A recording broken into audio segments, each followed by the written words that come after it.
Bonjour, bonjour. Donc aujourd'hui nous sommes dimanche de la semaine 19 et maintenant je vais aborder l'article de la semaine.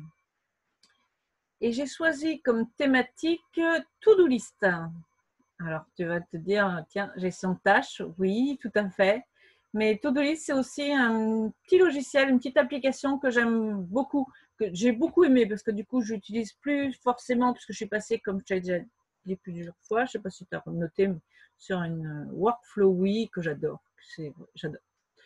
Alors, pour en revenir à To-Do List, c'est une application de gestion de projet. Il y a beaucoup de potentiel dans ce petit logiciel. Et le mieux, c'est que je te montre. On va aller voir tout de suite. Je vais faire une pause dans l'enregistrement. Je vais passer sur le logiciel et on revient. Nous voilà sur ce fameux logiciel. Alors, ce que j'aime beaucoup, c'est effectivement pour quand je démarre un nouveau projet ou j'ai une nouvelle idée, j'aime bien travailler en mind mapping, carte mentale. Et avec ce petit logiciel qui ressemble, comme tu vois, un peu à un tableur, c'est possible. Donc là, je suis en bas sur l'onglet carte mentale.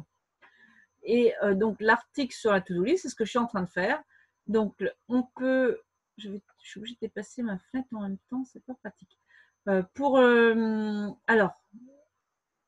Effectivement, tu pourras le voir, j'ai écrit aussi un article là-dessus dans mon programme de formation. L'initiation à l'organisation en une semaine, non, c'est l'initiation à l'organisation en 13 étapes. Il y a une petite erreur.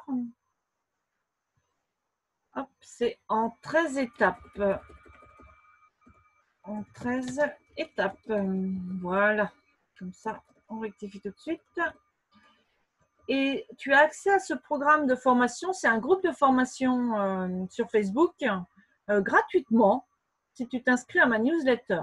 Donc pour ça, tu vas sur mon site internet nadiapaillard.com. Sur la gauche, tu as un petit onglet newsletter et tu auras toutes les informations nécessaires pour y accéder. Alors pourquoi j'aime cette application? Si je peux cliquer, parce que je vois que ça rame, effectivement. Parce qu'il y a énormément de choses, c'est très simple à utiliser, il y a beaucoup de potentiel, il y a différentes vues, il y a plein de choses. Hop, voilà. Alors pour le côté carte mentale, c'est ce que je viens de dire. Il y a aussi nuage de mots. En fait, tout ce que tu as écrit se trouve avec plein de mots partout. Ça peut être intéressant. Je l'utilise pas forcément ici, mais ça peut être intéressant. Et puis, alors une liste de tâches, oui, mais pourquoi? Ça, c'est de l'autre côté, tu vois. Hop là. Eh bien, pour moi, une liste de tâches ou tout logiciel de tâches, c'est important. C'est pour me libérer l'esprit, pour éviter que j'ai tout le temps ça dans la tête. J'aime bien me le vider. C'est vraiment une extension de mon cerveau, en fait. Donc aujourd'hui, c'est Workflowly, mais à l'époque, c'était ça. Et je l'utilise encore. Ça peut encore m'arriver d'utiliser quand je veux vraiment réfléchir parce que le visuel, comme tu peux le constater, est très intéressant. Donc, on va aller voir le côté arbre. Il est là, en bas. Hop. Je vais redépasser ma petite fenêtre. Voilà, donc on retrouve mes tâches que j'avais marquées, article sur To-Do List, pour voir le lien dans l'information gratuite.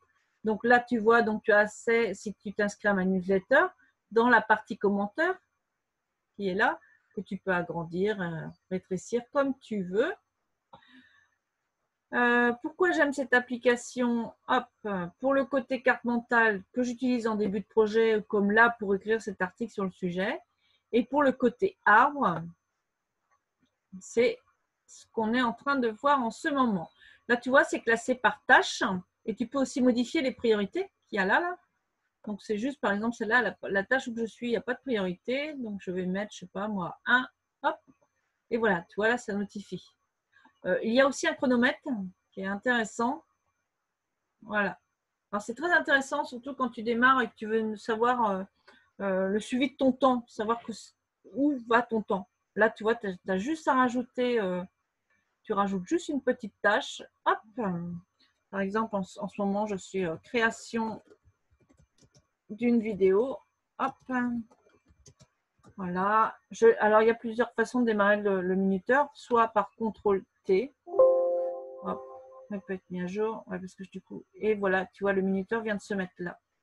Et il est un peu caché par là. Je ne sais pas si tu le vois parce qu'avec la vidéo. Voilà. Et donc, du coup, ça démarre. J'étais donc ici. Tu peux générer un chronomètre. Tu peux mettre une date de fin prévue. Par exemple, là, tu vois, le 5 mai. Si la date est passée, eh bien, elle devient rouge. Comme ça, tu vois tout de suite les tâches qui sont en retard. Et puis, l'avantage aussi, c'est que tu peux modifier, avancer ou reculer toutes les dates d'un coup. Quand tu commences à prendre du retard et que tu as envie de décaler, tu ne les décales pas une par une. Tu sélectionnes toutes tes tâches, contrôle droit, autre attribut de la tâche. Je ne sais pas si tu vas le voir dans la vidéo. C'est décaler les dates. Hop. Alors, et du coup, tu as une petite fenêtre, un petit onglet un petit pop-up qui s'ouvre. Et puis, tu peux soit d'un jour, soit le reculer. Hop, si je mets vers l'arrière, un jour de la semaine, je fais OK. Hop, et puis toutes les tâches se décalent. Donc voilà, c'est très pratique. Un onglet aussi que j'aime bien, c'est là, le diagramme de Gantt, tout en bas. Pourquoi j'aime bien? Parce qu'en fait, tu vois, si je mets, là je vais mettre par jour large, hop, tu vois où est-ce que tu en es. Par exemple, le 5, on voit, là, c'est les tâches qui ont été créées, donc le 4 mai, j'aurais dû démarrer le 4 mai, et celle-ci, la première, se finit par exemple le 8 mai. Hop.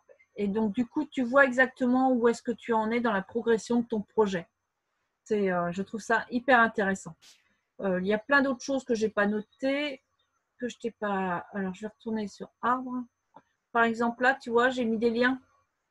Par exemple, quand je travaille sur des fichiers Google Drive, à l'époque, quand je travaillais dessus, que je créais, par exemple, mon article, j'avais juste à cliquer sur le lien et j'y allais directement. Par exemple, là, j'ai mis le lien de mon site, non, de ma newsletter, on le voit en bas. Voilà. Et j'en ai mis 2.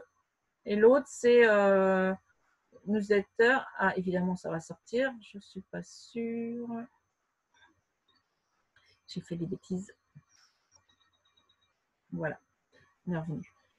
Voilà, donc il y a plein de potentiel. Alors, tu pourras me laisser des commentaires soit sous cette vidéo, soit directement dans le groupe quand tu auras accès sur l'onglet. Il y a plein de choses dedans, plein de petits trucs. Et du coup, pour avoir plus d'explications. Voilà, bah surtout, n'hésite pas. Je vais revenir, je fais une petite pause d'enregistrement et revenir sur ma présentation. Donc voilà, me voilà revenu dans ma présentation. Donc ça, je t'en ai parlé, je t'ai dit, donc si tu voulais avoir accès, je t'en parle dans le groupe Facebook, Initiation à l'organisation en 13 étapes, je te donne l'accès gratuit sur inscription à ma newsletter qui se trouve sur mon site nadiapaillard.com. C'est un onglet que tu verras en haut à gauche normalement. J'ai une petite question pour toi. Tu aimerais quoi? Tu souhaiterais que je te parle de quoi dans le prochain article? Quelle thématique tu aimerais que j'aborde, peu importe, c'est juste au cas où tu aurais une demande. Donc, n'hésite pas à me le faire en dessous des commentaires. Et je te remercie par avance. Je pense qu'on arrive au bout de cette petite vidéo. Donc, je vais te souhaiter une bonne gestion de tâches, te souhaiter une très belle semaine dans la joie et la bonne humeur. Et je vais te dire à la semaine prochaine, à dimanche prochain.